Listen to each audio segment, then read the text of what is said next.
यो देशको नायक हो बालेन्द्र शाह, यो देशको नायक हो रवि लामी छाने।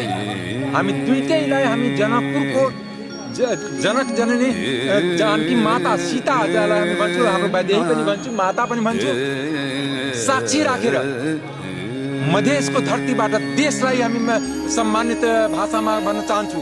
अब कुनै खलनायकको जनता स्वीकार गर्दैन।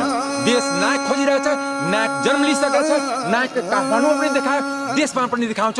र तिनटै खलनायकको दिन गएछ, त्यो जिन्जी आन्दोलनले प्रुभ गरेर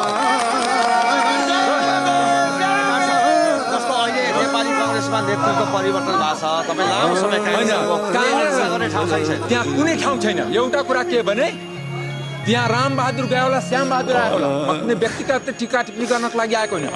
म देश र जनतालाई सम्बोधन गर्न आएको छु र देश र जनताप्रति आफ्नै नायकलाई चिनाउन आएको छु भने त्यो भोलि हामी त्यो जे कुरा भन्नु छ जनतालाई साक्षी राखेर, जानकी मातालाई साक्षी राखेर आफ्नो